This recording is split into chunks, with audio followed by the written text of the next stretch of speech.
Right news POCSO కేసులో బండి భగీరథ్ ను కస్టడీకి కోరుతూ పోలీసులు నేడు పిటిషన్ వేయనున్నారు. భగీరథ్ ను వారం పాటు కస్టడీకి కోరే అవకాశం ఉంది.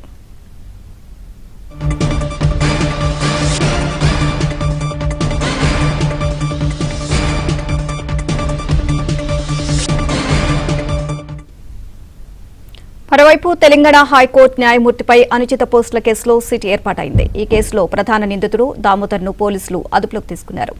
ఇదే వ్యవహారంపై మరికొందరిపై కేసులు నమోదయ్యాయి. పోక్సో కేసులో నిందితుడిగా ఉన్న బండి భగీరథ్ పిటిషన్ విచారణ సందర్భంగా మహిళా జడ్జిపై అనుచిత ఆరోపణలు చేస్తూ సోషల్ మీడియాలో పోస్టులు పెట్టారు. ఈ పోస్టులపై హైకోర్టు రిజిస్ట్రార్ ఫిర్యాదు చేయడంతో కేసు నమోదు చేసి దర్యాప్తు చేస్తున్నారు.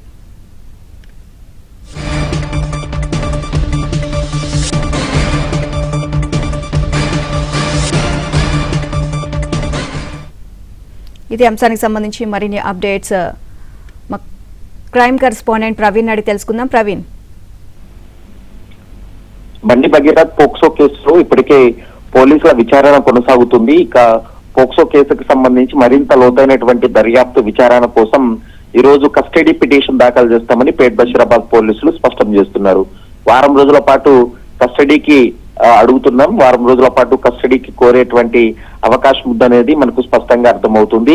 కస్టడీ పిటిషన్ కి సంబంధించి రేపు క్లారిటీ వచ్చేటువంటి అవకాశం ఉంది. మరోవైపు బండి భగీరథ్ పోక్సో కేసు వ్యవహారానికి సంబంధించి ఇప్పటికే అంటే చాలా మంది సోషల్ మీడియాలో హైకోర్టు జడ్జిని ఉద్దేశించి అనుచిత పోస్టులు పెట్టినటువంటి కేసులో ఇప్పటికే సిట్ ఏర్పాటు చేయడం జరిగింది. ఈ కేసులో ప్రధాన నిందితుడు నెల్లూరుకు చెందినటువంటి దామోదర్ ని ఇప్పటికే పోలీసులు అరెస్ట్ చేసినటువంటి పరిస్థితి ఉంది. మరికొంతమందిని కూడా ఐపీ అడ్రస్లు వచ్చిన తర్వాత వారిని కూడా అరెస్ట్ చేస్తామనేటువంటి అంశాన్ని పోలీసులు స్పష్టం చేస్తున్నారు. ఇక దీనిపైన చార్మినార్ పోలీసులు కేసు నమోదు చేసిన తర్వాత లోతైనటువంటి దర్యాప్తు కోసం ఇప్పటికే ఆ కేసును సైబర్ క్రైమ్ పోలీసులకు బదిలీ చేయడంతో సైబర్ క్రైమ్ పోలీసులు విచారణ కొనసాగిస్తున్నారు. ఇక నిన్న సాయంత్రం ఈ కేసుకు సంబంధించి పూర్తి స్థాయిలో రివ్యూ జరిపిన తర్వాత కొద్ది నిమిషాల క్రితమే సిపి కూడా ఉత్తర్వులు ఇవ్వడం జరిగింది. ఇక joint CP law and order Swetha Reddy ఆధ్వర్యంలో ఒక సిట్ బృందాన్ని ఏర్పాటు చేసి లోతైనటువంటి దర్యాప్తు జరపాలని కూడా హైదరాబాద్ సిపి సజ్జనార్ ఆదేశాల మేరకే ఈ కేసు సిట్ దర్యాప్తు కూడా కొనసాగిస్తున్నటువంటి పరిస్థితి కనబడుతుంది. Neelima, right, thank you Praveen.